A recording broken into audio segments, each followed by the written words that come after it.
ಪ್ರತಿನಿತ್ಯ ತಮಗೋಸ್ಕರ 1 ಗಂಟೆಯನ್ನು ಫಿಕ್ಸ್ ಮಾಡ್ಕೊಂಬಿಡಿ. ಈ ದಿನ ಫಿಕ್ಸ್ ಮಾಡ್ಕೊಳ್ಳಿಕ್ಕಾಗತ್ತಾ? 1 ಗಂಟೆ ತಮಗೋಸ್ಕರ ಆಗುತ್ತಾ? 1 ಗಂಟೆ ತಮಗೋಸ್ಕರ ಫಿಕ್ಸ್ ಮಾಡ್ಕೊಳ್ಳೋಕ್ಕೆ. ಇತ್ತೀಚಿನ ದಿನಗಳಲ್ಲಿ ನಾವು ಪ್ರತಿನಿತ್ಯ ಬೆಳಗ್ಗೆ ಮನೆಯಿಂದ ಹೊರಗೆ ಬರಬೇಕಾದ್ರೆ ಬಹಳಷ್ಟು ವಸ್ತುಗಳನ್ನು ಚಾರ್ಜ್ ಮಾಡ್ಕೊಂಡು ತಗೊಂಡು ಬರ್ತೇವೆ. ಮಾಡ್ತೀವಲ್ವಾ? ಮತ್ತಿಷ್ಟು ಗಮನ ಇರುತ್ತೆ, ಪ್ರತಿಯೊಂದು ವಸ್ತು ಫುಲ್ ಚಾರ್ಜ್ ಇರಬೇಕು, ಯಾಕೆಂದರೆ ಫುಲ್ ಡೇ ಅದನ್ನು ಯೂಸ್ ಮಾಡಬೇಕಲ್ವಾ. ಮತ್ತೆ ಫೋನಿಗೆ ಮಾಡಿದ್ವಿ, ಡೊಂಗಲಿಗೆ ಮಾಡಿದ್ವಿ, ಲ್ಯಾಪ್ಟಾಪಿಗೆ ಮಾಡಿದ್ವಿ, ಪವರ್ ಬ್ಯಾಂಕನ್ನು ಸಹ ಚಾರ್ಜ್ ಮಾಡಿದ್ವಿ, ಯಾಕೆಂದರೆ ಅದು ಫುಲ್ ಡೇ ಬೇರೆ ವಸ್ತುಗಳನ್ನು ಚಾರ್ಜ್ ಮಾಡುತ್ತಲ್ವಾ. ಎಲ್ಲ ವಸ್ತುಗಳನ್ನು ಚಾರ್ಜ್ ಮಾಡಿಕೊಂಡು ಹೊರಡ್ತೀವಿ, ಆದರೆ ಆ ಎಲ್ಲ ವಸ್ತುಗಳನ್ನು ಯೂಸ್ ಮಾಡುವಂತಹವ್ರು ಯಾರಿರ್ತಾರೆ ಅವ್ರನ್ನ ಚಾರ್ಜ್ ಮಾಡಲ್ಲ. ಉಳಿದಂತೆ ಎಲ್ಲ ವಸ್ತುಗಳನ್ನು ಚಾರ್ಜ್ ಮಾಡಿಕೊಂಡು ಹೊರಡ್ತೀವಿ, ಯೂಸ್ ಮಾಡುವಂಥವ್ರನ್ನ ಚಾರ್ಜ್ ಮಾಡಲ್ಲ. ಅವುಗಳನ್ನು ಚಾರ್ಜ್ ಮಾಡೋಕ್ಕಿಂತ ಮುಂಚೆ ಸ್ವಯಂನನ್ನು ಚಾರ್ಜ್ ಮಾಡ್ಕೋಬೇಕು. ನಮಗನ್ಸುತ್ತೆ ಸಾಧನಗಳ ವಿನಃ ಜೀವನನ ನಡೆಯುವುದಿಲ್ಲ. ಅಂತಹ ಒಂದು ದಿನ ಸಹ ಬರುತ್ತೆ ಯಾವ ಸಾಧನಗಳು ಕೂಡ ಕೆಲಸ ಮಾಡೋದಿಲ್ಲ. ನಿಮ್ಮ ಸಿಟಿನಲ್ಲಿ ಯಾವಾಗ ಬಹಳ ಮಳೆ ಬರುತ್ತೆ ಆ ದಿನ ಫೋನ್ ವರ್ಕ್ ಮಾಡೋದಿಲ್ಲ ಅಲ್ವಾ? ನಾವು ಆಗ ನಮ್ಮವರೊಂದಿಗೆ ಕನೆಕ್ಟ್ ಆಗ್ಲಿಕ್ಕೆ ಸಾಧ್ಯ ಆಗೋದಿಲ್ಲ. ಮುಂಬರುವಂಥ ದಿನಗಳಲ್ಲಿ ಯಾರಿಗೊತ್ತು ಎಂತೆಂಥ ಸಮಸ್ಯೆಗಳು ಬರುವಂಥದ್ದಿದೆ. ಯಾವ ಸಾಧನಗಳು ಕೂಡ ಕೆಲಸ ಮಾಡೋದಿಲ್ಲ. ಸ್ವಸ್ಥಿತಿ ಸರಿ ಇರಬೇಕಷ್ಟೆ. ಸ್ವಸ್ಥಿತಿ ಸರಿ ಇತ್ತು ಅಂತಂದರೆ ಯಾವುದೇ ಸಿಚುವೇಶನಲ್ಲೂ ಸಹ ನಾವು ಸ್ಟೇಬಲ್ ಆಗಿರ್ತೇವೆ. ಯಾವುದೇ ಮೊಬೈಲ್ ಇಲ್ದಿದ್ರೂ ಸಹ ನಾವು ಅವ್ರಿಗೆ ಮೆಸೇಜ್ ಕೊಟ್ಬಿಡ್ತೀವಿ, ನಾವು ಸರಿ ಇದ್ದೀವಿ. ಕಳ್ಸೋಕ್ಕಾಗತ್ತಾ? ಆಗೋದಿಲ್ವಾ? ಆಗತ್ತಾ ಕಳ್ಸೋಕ್ಕೆ? ಆದರೆ ನಾವು ನಮ್ಮ ಶಕ್ತಿನ ಯೂಸೇ ಮಾಡೋದಿಲ್ಲ. ನಾವು ಫೋನೇ ನೋಡ್ತಾ ಇರ್ತೀವಿ, ನನ್ನ ಫೋನ್ ಯಾಕೆ ವರ್ಕ್ ಮಾಡ್ತಿಲ್ಲ ಅಂತ. 1 ಸೆಕೆಂಡ್ ಸೈಲೆಂಟಲ್ಲಿ ಕೂತ್ಕೊಳ್ಳಿ, ಪರಮಾತ್ಮ ನೆನಪು ಮಾಡಿ, ನಿಮ್ಮ ಪರಿವಾರನ ನೆನಪು ಮಾಡ್ಕೊಂಡು ಹೇಳಿ, ನಾನು ಸರಿಯಾಗಿದ್ದೀನಿ, ನನ್ನ ಬಗ್ಗೆ ಚಿಂತೆ ಮಾಡಬೇಡಿ. ಅವ್ರಿಗಲ್ಲಿ ಮೆಸೇಜ್ ಸಿಕ್ಬಿಡುತ್ತೆ ಇವ್ರು ಕಂಪ್ಲೀಟ್ ಆರೋಗ್ಯವಾಗಿದ್ದಾರೆ ಅಂತ. ನಿಮ್ಮ ಮೆಸೇಜ್ ಅವ್ರಿಗೆ ಸಿಕ್ಬಿಡುತ್ತೆ, ಅವ್ರಿಗೆ ಅನ್ಸುತ್ತೆ ನೀವು ಚೆನ್ನಾಗಿದ್ದೀರಾ ಅಂತ. ನಿಮ್ಮ ಮೆಸೇಜ್ ಅವ್ರಿಗೆ ತಲುಪಿದ್ದು ಸೋಲ್ ಪವರ್ನ ಮೂಲಕ. ಸಾಧನಗಳನ್ನು ಉಪಯೋಗಿಸೋದು ಒಳ್ಳೆಯದು, ಆದರೆ ಅವುಗಳ ಗುಲಾಮರಾಗಬಾರದು. ಆ ಫೋನ್ನಲ್ಲಿ ಗೋಲಾಗಿ ಇಂಟರ್ನೆಟ್ ತಿರುಗುತ್ತೆ, ನಾವು ಒಳಗಡೆ ಗೋಲ್ ಆಗ್ತಾ ಇರ್ತೇವೆ. ವರ್ಕ್ ಆಗ್ತಿಲ್ಲ. ಸಾಧನಗಳ ಗುಲಾಮರಾಗಬೇಡಿ, ಸಾಧನಗಳನ್ನು ಯೂಸ್ ಮಾಡಿ. ಸಾಧನಗಳನ್ನು ನಾವು ಕಂಟ್ರೋಲ್ ಮಾಡಬೇಕು.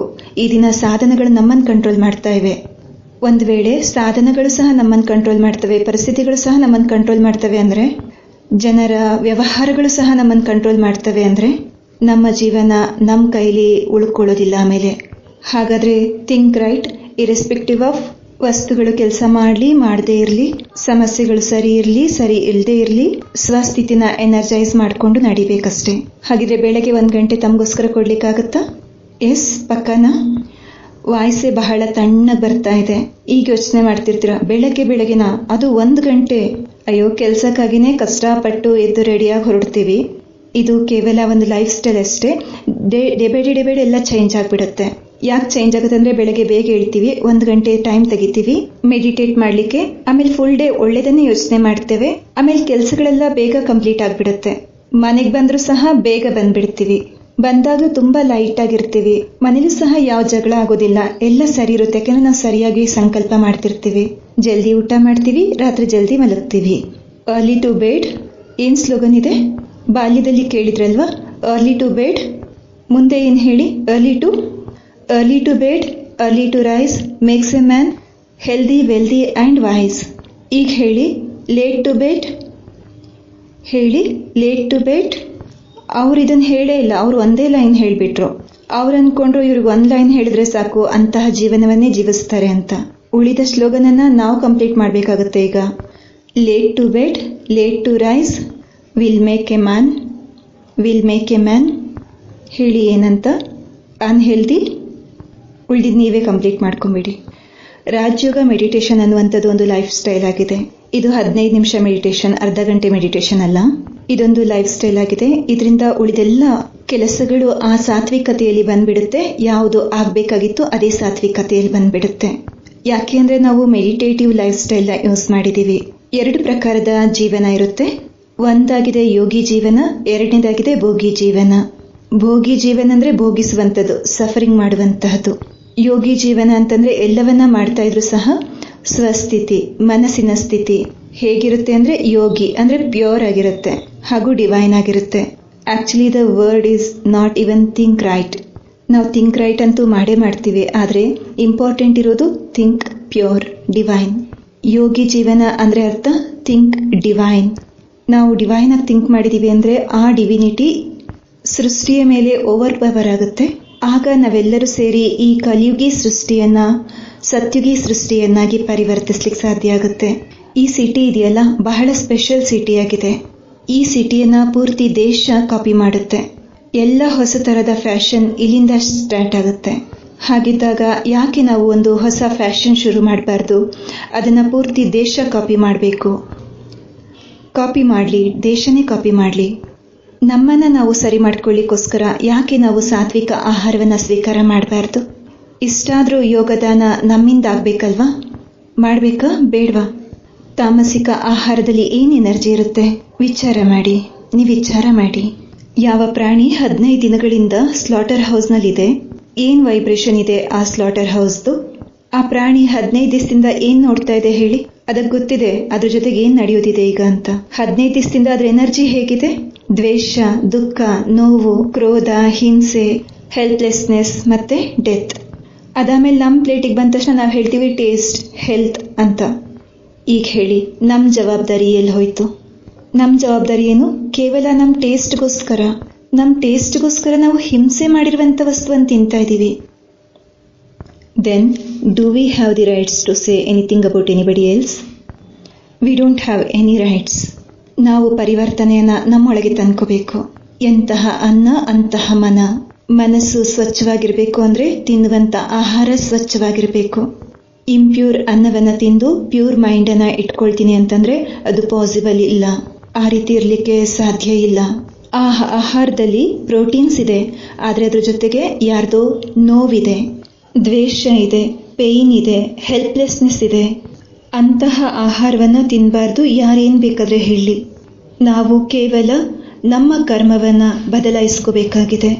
ಅಂದಮೇಲೆ ಈಗ ಅನ್ನ ಸಾತ್ವಿಕ ಆಯಿತು, ಸಂಪತ್ತು ಸಾತ್ವಿಕ ಆಯಿತು. 1 ಗಂಟೆ ಮೆಡಿಟೇಷನ್ಗಾಗಿ ಕೊಟ್ರಿ, ಪರಮಾತ್ಮನ ಜ್ಞಾನವನ್ನು ತಮ್ಮೊಳಗೆ ತುಂಬಿಕೊಂಡ್ರಿ, ಮೆಡಿಟೇಷನಿಂದ ಆತ್ಮನನ್ನು ಚಾರ್ಜ್ ಮಾಡಿಕೊಂಡ್ರಿ, ಮನಸ್ಸು ಸಾತ್ವಿಕ ಆಯಿತು, ತನುವು ಪರ್ಫೆಕ್ಟ್ ಆಗಿದೆ. ಈಗ ಹೇಳಿ, ಭಾಗ್ಯ ಏನಾಗುತ್ತೆ? ಹೇಗಿರುತ್ತೆ ನಮ್ಮ ಭಾಗ್ಯ? ಹಾಗಿದ್ರೆ ಇಂತಹ ಭಾಗ್ಯ ನಮ್ಮ ಕೈಯಲ್ಲೇ ಇದೆ. ಒಂದು ವೇಳೆ ಮನೆಯಲ್ಲಿ ಒಬ್ಬ ಮೆಂಬರ್ ಸಹ ತಮ್ಮ ಜೀವನವನ್ನು ಯೋಗಿ ಜೀವನ ಲೈಫ್ ಸ್ಟೈಲ್ ಮಾಡಿಕೊಂಡ್ರು ಅಂತ ಇಟ್ಕೊಳ್ಳಿ. ಫ್ಯಾಮಿಲಿಯ ಒಬ್ಬ ಮೆಂಬರ್ ಸಾಕು. ಆ ಒಬ್ಬ ಮೆಂಬರ್ನ ಸಂಕಲ್ಪದಿಂದಲೇ ಮನೆಯ ವಾತಾವರಣ ಶುದ್ಧೀಕರಣ ಆಗಲಿಕ್ಕೆ ಪ್ರಾರಂಭ ಆಗಿಬಿಡುತ್ತೆ. That is certain. ಎಲ್ಲರೂ ಏನು ಮಾಡಬೇಕಾಗಿಲ್ಲ. It has to start with one. ಈಗ ವಿಚಾರ ಮಾಡಿ, ನಿಮ್ಮ ಮನೆಗೆ ಯಾರಾದರೂ ಯೋಗಿ ಆತ್ಮಗಳು ಬಂದು 3 ದಿನ ಸ್ಟೇ ಮಾಡ್ತಾರಂತ ಇಟ್ಕೊಳ್ಳಿ. ಮನೆಯ ವಾತಾವರಣದಲ್ಲಿ ಏನಾದರೂ ಪರಿವರ್ತನೆ ಇರುತ್ತಾ ಇರಲ್ವಾ? ವ್ಯತ್ಯಾಸ ಅನ್ಸುತ್ತಾ ಅನ್ಸಲ್ವಾ? ಅಂಥವ್ರನ್ನ ಮೀಟ್ ಮಾಡಲಿಕ್ಕೆ ದೂರ ತನಕ ಹೋಗ್ತೀವಿ. 1 ನಿಮಿಷದ ಆಶೀರ್ವಾದ ತಗೊಳ್ಳಿಕ್ಕೋಸ್ಕರ ದೂರ ಹೋಗ್ತೇವೆ. ನಾವು ನಮ್ಮ ಮನೇಲಿದ್ದು ಆ ರೀತಿ ಆದಾಗ ನಮ್ಮನ್ನ ಮೀಟ್ ಮಾಡೋದ್ರಿಂದ ಬೇರೆಯವ್ರ ಜೀವನ ಸಾತ್ವಿಕ ಆಗ್ಬಿಡ್ಬೇಕು. Why can we not be like that? ನಾವು ಆ ರೀತಿ ಆಗಬೇಕು. ಮನೆ ಗೃಹಸ್ಥದಲ್ಲಿದ್ದು ಬಿಸ್ನೆಸ್ ಸಂಭಾಲನೆ ಮಾಡ್ತಾ ಇದ್ದು ಯೋಗಿ ಜೀವನ ಡಸ್ ನಾಟ್ ಮೀನ್ ದಟ್ ಮನೆ ಬಿಟ್ಟು ಮಾಡಬೇಕಾಗುತ್ತೆ ಅಂತ ಇಲ್ಲ.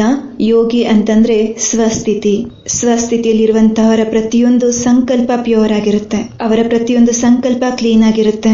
ಅವರ ಒಂದೊಂದು ಮಾತು ಆಶೀರ್ವಾದ ಆಗಿರುತ್ತೆ. ನಿಮ್ಮ ಸಂಕಲ್ಪ ಮತ್ತು ಮಾತಿನಿಂದ ನಿಮ್ಮ ಮಕ್ಕಳ ಭಾಗ್ಯ ಪರಿವರ್ತನೆ ಆಗ್ಬಿಡುತ್ತೆ. ಯಾಕೆ ಅಂದ್ರೆ ನೀವು ಯೋಗಿ ಜೀವನ ಉಳ್ಳಂತವರು. ನೀವು ಅವರನ್ನ ಎಂಪವರ್ ಮಾಡ್ತೀರಾ. ಕೇವಲ ಒಂದು ಮನೆಯಲ್ಲಿ ಒಬ್ರು ಸಾಕು ಆ ಮನೆಯನ್ನ ಪ್ಯೂರಿಫೈ ಮಾಡ್ಲಿಕ್ಕಾಗಿ, ಆ ಮನೆಯಲ್ಲಿರುವಂತಹ ಪ್ರತಿಯೊಬ್ಬರ ಸಂಕಲ್ಪವನ್ನ ಕ್ಲೀನ್ ಮಾಡ್ಲಿಕ್ಕಾಗಿ. ನೀವು ನಿಮ್ಮ ಮನೆಯಲ್ಲಿ ಬೆಳಗ್ಗೆ ಎದ್ದ ತಕ್ಷಣ 10 ನಿಮಿಷನೇ ಮೆಡಿಟೇಷನ್ ಮಾಡ್ತೀರಾ ಅಂತ ಇಟ್ಕೊಳ್ಳಿ. ನಿಮ್ಮ ಮನೆಯ ಎನರ್ಜಿ ಕ್ಲೀನ್ ಆಗಿಬಿಡುತ್ತೆ. ಮಕ್ಕಳು ಬೆಳಗ್ಗೆ ಎದ್ದೇಳ್ತಿದ್ದಾಗಲೇ ಅವರಿಗೆ ಆ ಎನರ್ಜಿ ಸಿಗುತ್ತೆ, ಅವ್ರ ಬ್ಯಾಟ್ರಿ ಚಾರ್ಜ್ ಆಗಿಬಿಡುತ್ತೆ. ಪೂರ್ತಿ ಮನೆಯ ಡೆಸ್ಟಿನಿ ಬದಲಾಗ್ಬಿಡುತ್ತೆ ಕೇವಲ ನಾವು ಯಾರಾದರೂ ಒಬ್ಬರ ಕರ್ಮದಿಂದ. ನಾವು important is only to decide I am that one. ರಾಜಯೋಗದಲ್ಲಿ ಪರಮಾತ್ಮ ಜ್ಞಾನ ಕೊಡ್ತಾರೆ.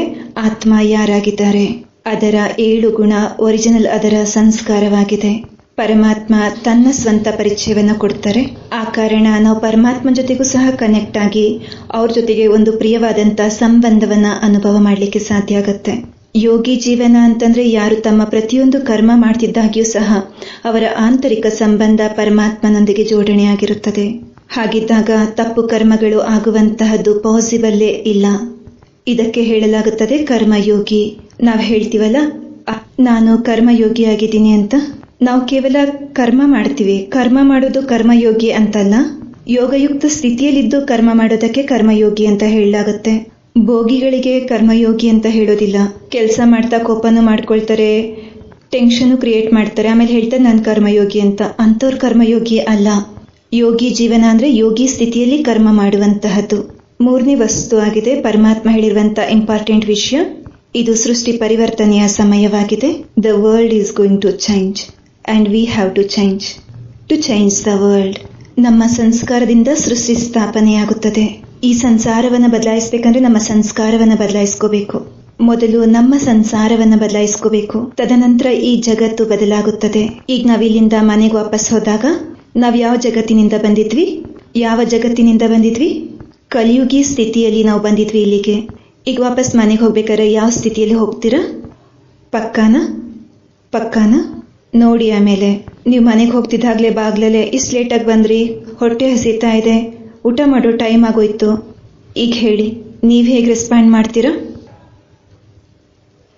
ಏನು ರೆಸ್ಪಾಂಡ್ ಕೊಡ್ಬೇಕೀಗ? ಹೇಳಿ, ಯಾವ ರೀತಿ ರೆಸ್ಪಾಂಡ್ ಮಾಡಬೇಕೀಗ? ಸತ್ಯುಗದ ವಿಧಿಯಿಂದ ರೆಸ್ಪಾಂಡ್ ಮಾಡಬೇಕು. ನೀವು ಸತ್ಯುಗದ ವಿಧಾನದಿಂದ ರೆಸ್ಪಾಂಡ್ ಮಾಡ್ತಿದ್ದಾಗಲೇ ಅವರ ಅಂತರಾಳದಲ್ಲಿ ಅಡಕವಾಗಿರುವಂಥ ಪ್ಯೂರಿಟಿಯನ್ನು ಸಹ ಜಾಗೃತ ಮಾಡಿಬಿಡ್ತೀರಾ. ನಿಮ್ಮೊಳಗಿನ ಶಾಂತಿಯಿಂದ ಅವರೊಳಗಿರುವಂಥ ಶಾಂತಿಯನ್ನು ಜಾಗೃತಪಡಿಸ್ಬಿಡ್ತೀರಾ. ಈ ಮುಂಚೆ ಹೇಳ್ತಾ ಇದ್ರಿ ಅವ್ರು ಇರಿಟೇಟ್ ಆಗಿದ್ಕೆ ನಾನು ಇರಿಟೇಟ್ ಆಗಿಬಿಟ್ಟೆ ಅಂತ. ಈಗ ಇಬ್ಬರಲ್ಲಿ ಒಬ್ಬರಾದ್ರೂ ಪ್ರಭಾವಿತರಾಗಲೇಬೇಕಿದೆ. ಒಂದು ಅವ್ರ ಇರಿಟೇಷನಿಂದ ನಾನು ಇರಿಟೇಟ್ ಆಗಬೇಕು, ಇಲ್ಲ ಅಂದರೆ ನನ್ನ ಪೀಸ್ನಿಂದ ಅವರು ಪೀಸ್ಫುಲ್ಲಾಗಿ ಇರ್ತಾರೆ. ಚಾಯ್ಸ್ ಇದೆ ಅಲ್ವಾ? ಪ್ರತಿ ಕರ್ಮದಲ್ಲಿ ನಾವು ಗೆಲ್ಬೇಕಾ ಸೋಲ್ಬೇಕಾ? ಅವರು ಇರಿಟೇಟ್ ಆದ್ರು ಅಂತ ನಾವು ಇರಿಟೇಟ್ ಆಗಿದ್ದೀವಿ ಅಂದರೆ ನಾವು ಫೇಲ್ ಆದ್ವಿ. ಅವರೇ ನಮಗಿಂತ ಪ್ರಭಾವಶಾಲಿಗಳಾಗ್ಬಿಡ್ತಾರೆ. ಆಮೇಲೆ ನಾವು ಶಾಂತವಾಗಿದ್ದೀವಿ ಅಂತ ಅವ್ರು ಶಾಂತವಾಗಿದ್ದಾರೆ ಅಂದರೆ ನಾವು ಗೆದ್ಬಿಡ್ತೀವಿ. ನಮ್ಮ ಎನರ್ಜಿ ಅವ್ರನ್ನ ಪ್ರಭಾವಿತರನ್ನಾಗಿ ಮಾಡಿಬಿಡುತ್ತೆ. ಆಮೇಲೆ ಅವ್ರ ಎನರ್ಜಿ ಇನ್ಯಾರ್ದೋ ಮೇಲೆ ಪ್ರಭಾವಶಾಲಿಯಾಗಿ ಪ್ರಭಾವ ಬೀರುತ್ತೆ. ಆಮೇಲೆ ನಿಧಾನವಾಗಿ ripple effect. We are going to create a peaceful world. ಆದರೆ ಇದು ಒಂದು ದಿವಸದಲ್ಲಾಗಲ್ಲ. ಇದನ್ನು ನಾವು ಎವ್ರಿಡೇ ಪ್ರಾಕ್ಟೀಸ್ ಮಾಡಬೇಕು. 24 ಹವರ್ಸಿಗೋಸ್ಕರ ಒಂದು ಹೋಮ್ವರ್ಕ್ ಮಾಡೋಣ. 24 ಹವರ್ಸ್ಗಾಗಿ ಒಂದು ಹೋಮ್ವರ್ಕ್ ಮಾಡೋಣ. 24 ಗಂಟೆಲಿ ಪ್ರತಿ 1 ಗಂಟೆಲಿ ತಮಗೆ ತಾವೇ ನೆನಪು ಮಾಡಿಸ್ಕೊಳ್ಳಿ, ನಾನು ಸತ್ಯುಗಿ ಆತ್ಮ ಆಗಿದ್ದೇನೆ. ಏನು ಹೇಳ್ತೀರಾ? I am a satyugi soul, pure, divine, peaceful, calm. ನನ್ನ ಪ್ರತಿ ಶಬ್ದ ಆಶೀರ್ವಾದ ಆಗಿದೆ. ನನ್ನ ಪ್ರತಿಯೊಂದು ಶಬ್ದ ಆಶೀರ್ವಾದ ಆಗಿದೆ. ಪ್ರತಿಯೊಂದು ಗಂಟೆಗಾಗಿ ಅಲಾರಾಮ್ ಫಿಕ್ಸ್ ಮಾಡ್ಕೊಂಬಿಡಿ ನಿಮ್ಮ ಫೋನ್ ಒಳಗೆ. ಬ್ರಹ್ಮಕುಮಾರೀಸ್ನಲ್ಲಿ ಒಂದು ಸುಂದರವಾದಂಥ ಟೆಕ್ನಾಲಜಿ ಆ್ಯಪ್ ಇದೆ. ಅದಕ್ಕೆ ಹೇಳ್ತೀವಿ ಟ್ರಾಫಿಕ್ ಕಂಟ್ರೋಲ್ ಆ್ಯಪ್ ಅಂತ. ನಿಮಗೆ ಆ ಆ್ಯಪ್ ಸಿಕ್ಬಿಡುತ್ತೆ. It's called traffic control app. ಅದನ್ನು ಇನ್ಸ್ಟಾಲ್ ಮಾಡ್ಕೊಂಡಿದ್ದೀರಾ ಅಂತ ಇಟ್ಕೊಳ್ಳಿ. ಪ್ರತಿ 1 ಗಂಟೆ ನಂತರ ಒಂದು ಬ್ಯೂಟಿಫುಲ್ ಮ್ಯೂಸಿಕ್ ಬಾರಿಸುತ್ತೆ, ನಿಮಗೆ ನೆನಪು ಮಾಡಿಸುತ್ತೆ 1 ಗಂಟೆ ಮುಗ್ದಿದೆ ಅಂತ. 1 ಗಂಟೆಯ ನಂತರ 30 ಸೆಕೆಂಡ್ಗೋಸ್ಕರ ಪಾಸ್ ಮಾಡಿ ತಮಗೆ ತಾವೇ ನೆನಪು ಮಾಡಿಸ್ಕೊಳ್ಳಿ, ನಾನು ಸತ್ಯುಗಿ ಆತ್ಮ ಆಗಿದ್ದೇನೆ, ಪ್ಯೂರ್, ಪೀಸ್ಫುಲ್, ಪವರ್ಫುಲ್. ಆ ಎನರ್ಜಿ ಮುಂದಿನ 59 ನಿಮಿಷಗಳಿಗಾಗಿ ಅದು ವರ್ಕ್ ಮಾಡುತ್ತೆ. ಸ್ವಲ್ಪ ಹೊತ್ತಿನ ನಂತರ ಮತ್ತೆ ಅದು ಬೆಡ್ಕೊಳ್ಳುತ್ತೆ, ಮತ್ತೆ ನಾವು ನೆನಪು ಮಾಡ್ಕೊಳ್ತೀವಿ. ಹೀಗೆ ಮಾಡ್ತಾ ಸ್ವಲ್ಪ ದಿನಗಳ ಒಳಗೆ ಅದು ನಮ್ಮ ನ್ಯಾಚುರಲ್ ಸಂಸ್ಕಾರ ಆಗಿಬಿಡುತ್ತೆ.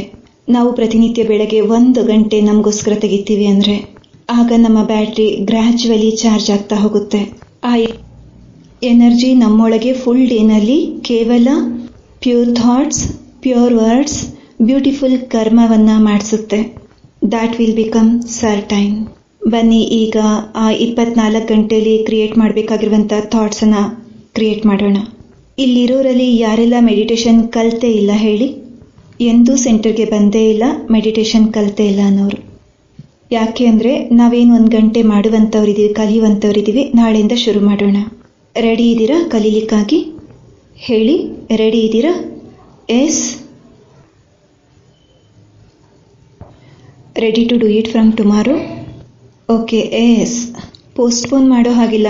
ತುರ್ತು ದಾನ ಮಹಾಪುಣ್ಯ. ಆಮೇಲೆ ಮಾಡೋಣ, ನಾಳೆ ಮಾಡೋಣ ಅಂತಿದ್ದೀರಾ ಅಂದರೆ ಎನರ್ಜಿ ಡೌನ್ ಆಗಿಬಿಡುತ್ತೆ. ಸೆಂಟರ್ನಲ್ಲಿ ನಾಳೆಯಿಂದ 3 ಟೈಮ್ ಇಟ್ಟಿದ್ದಾರೆ. ನಿಮ್ಗೆ ಯಾವ ಟೈಮ್ ಮ್ಯಾಚ್ ಆಗುತ್ತೆ ನೀವು ಆ ಟೈಮಿಗೆ ಬರ್ಬೋದು. ಆ 3 ಟೈಮ್ನಲ್ಲಿ ಯಾವುದಾದ್ರೂ 1 ಗಂಟೆನ ಸೆಲೆಕ್ಟ್ ಮಾಡ್ಕೊಂಡು ಬರ್ಬೋದು. ಆ 3 ಟೈಮ್ ಯಾವುದು ಅಂತಂದರೆ ನಿಮ್ಗೆ ಪಾಂಪ್ಲೆಂಟ್ ಸಿಕ್ಕಿದೆ. 7 o'clock in the morning, 4:30 in the evening, again 7:30 in the evening. 3 time ಇದೆ. ಬೈ ಸಮ್ ಚಾನ್ಸ್ ಈ 3 ಟೈಮ್ ನಿಮಗೆ ಶೂಟ್ ಆಗ್ತಿಲ್ಲ ಅಂತಂದರೆ any day any time. Nothing can be easier than this. Any day any time sisters ನಮ್ಮ ಸೇವೆಗೋಸ್ಕರ ಜ್ಞಾನವನ್ನು ತಿಳಿಸ್ಲಿಕ್ಕಾಗಿ ಉಪಸ್ಥಿತರಾಗಿರ್ತಾರೆ. ನಾಳೆಯಿಂದ ನಾವೆಲ್ಲರೂ ಸೇರಿ ಮಾಡೋಣ. ನಿಮಗೆ ಪಾಂಪ್ಲೆಂಟ್ಸ್ನಲ್ಲಿ ಅಡ್ರೆಸ್ ಸಹ ಸಿಕ್ಕಿದೆ. ಪಾಂಪ್ಲೆಂಟ್ನಲ್ಲಿ ಕೊಟ್ಟಿರುವಂತಹ ಯಾವುದಾದ್ರೂ 3 ಟೈಮ್ ಸೆಲೆಕ್ಟ್ ಮಾಡ್ಕೊಳ್ಳಿ. ಇಲ್ಲಿರುವಂತಹವರು ಇಲ್ಲಿರುವ ಹತ್ತಿರದ ಸೆಂಟರ್ಗೆ ಬರ್ಬೋದು. ಇಲ್ಲಿಂದ ಬಹಳ ದೂರದಿಂದ ಯಾರೆಲ್ಲ ಬಂದಿರ್ತೀರಾ, ನಿಮಗೆ ಹತ್ತಿರ ಆಗಿರುವಂಥ ಸೆಂಟರ್ನಲ್ಲಿ ಯಾವ ದಿನ ಯಾವ ಟೈಮ್ನಲ್ಲಾದರೂ ಹೋಗಿ ಅಟೆಂಡ್ ಮಾಡ್ಬೋದು. ಕೇವಲ 1 ವೀಕಿಗಾಗಿ. ಅದರಲ್ಲಿ ನಾವು ಮೆಡಿಟೇಷನ್ನ ವಿಧಿಯನ್ನು ಕಲಿಯೋಣ. ಕಲಿತ ನಂತರ ನಮ್ಮ ಒಳಗಿನ ಎನರ್ಜಿಯನ್ನು ಪ್ಯೂರಿಫೈ ಮಾಡ್ಕೊಳ್ಳೋಣ. ಹೇಳಿ ಈಗ, ಪಕ್ಕಾನಾ? ಈಗ ಈ ಪ್ರಶ್ನೆ ಕೇಳಿಬಿಡಿ, ಜಗತ್ತಿನಲ್ಲಿ ಏನೆಲ್ಲ ನಡೀತಾ ಇದೆ, ಈ ಜಗತ್ತನ್ನು ಯಾರು ಚೇಂಜ್ ಮಾಡ್ತಾರೆ ಅಂತ. ಕೇವಲ ಹೇಳಬೇಕು, ಈ ಜಗತ್ತನ್ನು ನಾವು ಚೇಂಜ್ ಮಾಡ್ತೀವಿ. ಭಗವಂತ ಬಂದಿದ್ದಾರೆ ಈ ಸೃಷ್ಟಿಯನ್ನು ಪರಿವರ್ತನೆ ಮಾಡಲಿಕ್ಕೆ. ನಾವು ಅವ್ರ ಜೊತೆಗೂಡಿ ಈ ಕಲಿಯುಗವನ್ನು ಸತ್ಯುಗದಲ್ಲಿ ಪರಿವರ್ತಿಸ್ತೀವಿ. ಹಾಗಿದ್ರೆ ಈಗ ಬನ್ನಿ, ಮುಂಬರುವಂಥ 24 ಗಂಟೆಗಾಗಿ ಹೋಮ್ವರ್ಕನ್ನು ಸೆಟ್ ಮಾಡ್ಕೊಳ್ಳೋಣ. Sit back straight. ನೆಕ್ಸ್ಟ್ 24 ಅವರ್ಸ್ನ ನೋಡೋಣ. ನಮ್ಮನ್ನು ನಾವು ಪ್ರಿಪೇರ್ ಮಾಡ್ಕೊಳ್ಳೋಣ.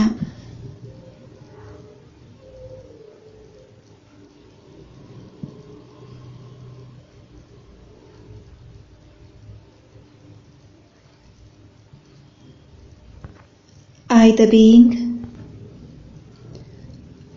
being, ಎನರ್ಜಿ, ಸಂಕಲ್ಪ ಉತ್ಪತ್ತಿ ಮಾಡುವಂತಹ, ಫೀಲ್ ಮಾಡುವಂತಹ, ಕರ್ಮ ಮಾಡುವಂತಹ ಎನರ್ಜಿ ನಾನಾಗಿದ್ದೇನೆ. ನಾನು ಮಾಲೀಕನಾಗಿದ್ದೇನೆ. I am the master. ನನ್ನ ಪ್ರತಿ ಸಂಕಲ್ಪ ನನ್ನ ಚಾಯ್ಸ್ ಆಗಿದೆ. ನನ್ನ ಪ್ರತಿ ಮಾತು, ಪ್ರತಿ ಕರ್ಮ ನನ್ನ ಚಾಯ್ಸ್ ಆಗಿದೆ.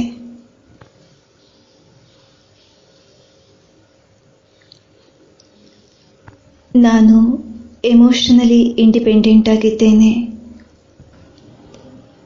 ಯಾರ ಮೇಲೂ ಡಿಪೆಂಡೆಂಟ್ ಇಲ್ಲ, ಯಾರ ಮೇಲೂ ಆಧಾರಿತನಾಗಿಲ್ಲ. It's my choice.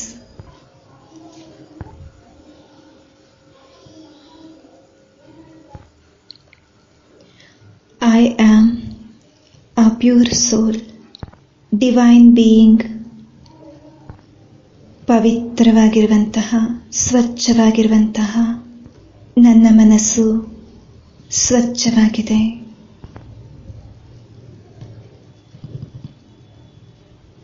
ನಾನು ಸತ್ಯುಗಿ ಆತ್ಮನಾಗಿದ್ದೇನೆ.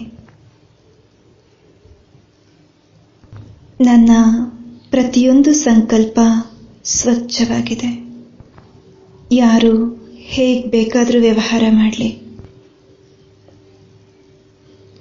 ಅದು ಅವರ ಕರ್ಮವಾಗಿದೆ.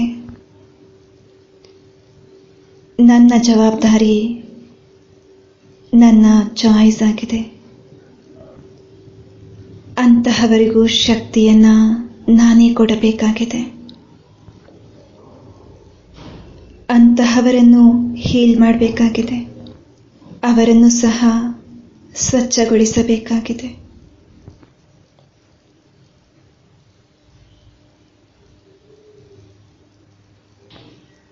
ಈಗ ಯಾರ ವ್ಯವಹಾರ ನಿಮಗೆ ಸರಿ ಅನ್ನಿಸ್ತಾ ಇಲ್ಲ, ಅವರನ್ನು ನಿಮ್ಮ ಮನಸ್ಸಿನ ಮಾನಸ ಪಟಲದಲ್ಲಿ ತಂದುಕೊಳ್ಳಿ.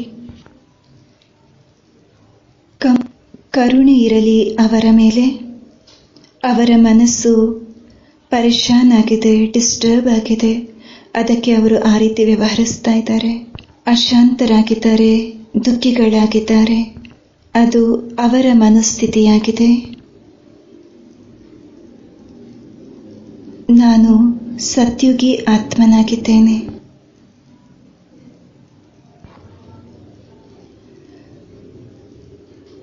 ಪರಮಾತ್ಮ, ದಿ ಓಷನ್ ಆಫ್ ಪ್ಯೂರಿಟಿ, ಪವಿತ್ರತೆಯ ಸಾಗರ, ಪರಮಾತ್ಮನ ಶಕ್ತಿಗಳು ನನ್ನ ಬಳಿಯಲ್ಲಿದೆ. ನನ್ನ ಸಂಕಲ್ಪ, ನನ್ನ ವ್ಯವಹಾರ ನನ್ನದೇ ಆಗಿದೆ. ಆ ವ್ಯಕ್ತಿಗಳೊಂದಿಗೆ ತಮ್ಮನ್ನು ತಾವು ನೋಡಿಕೊಳ್ಳಿ. Stable, calm, compassionate. ಅವರ ಬಗ್ಗೆ ದಯಾಭಾವನೆ. ಅವರಿಗೆ ಪರಮಾತ್ಮನ ನೆನಪಿನಿಂದ ಶಕ್ತಿಯನ್ನು ನೀಡಿ. ಅವರೀಗ ನೋವಿನಲ್ಲಿದ್ದಾರೆ. ಹಳೆಯ ಎಲ್ಲ ಮಾತುಗಳಿಗೆ ಬಿಡುಗಡೆ ನೀಡಿ.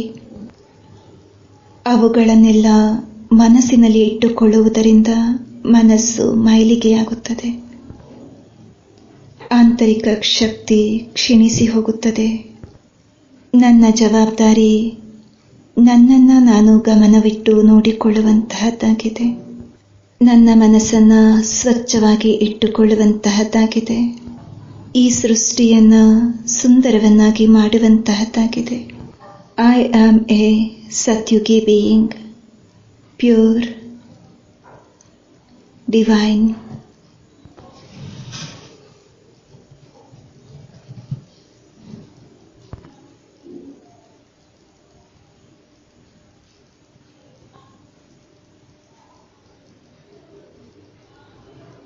ಮುಂಬರುವ 24 ಗಂಟೆಗಾಗಿ ಐ ದ ಪವರ್ಫುಲ್ ಬೀಯಿಂಗ್ ನನ್ನ ಸಂಕಲ್ಪದ ಹಾಗೂ ನನ್ನ ಕರ್ಮದ ಮೇಲೆ ನನ್ನ ಶಕ್ತಿಯನ್ನು ಉಪಯೋಗಿಸುತ್ತಿದ್ದೇನೆ. ವಿಜುವಲೈಸ್ ಮಾಡಿಕೊಳ್ಳಿ ಆ 24 ಗಂಟೆಗಳನ್ನು.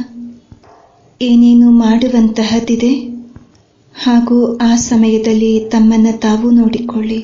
ನಾನು ಪ್ಯೂರ್, ಪವರ್ಫುಲ್ ಯೋಗಿ ಆತ್ಮನಾಗಿದ್ದೇನೆ. ಯೋಗಿ ಆತ್ಮ ಶಕ್ತಿಶಾಲಿ, ಅನ್ಯರಿಗೂ ಶಕ್ತಿಯನ್ನು ನೀಡುವಂತಹವನಾಗಿದ್ದೇನೆ.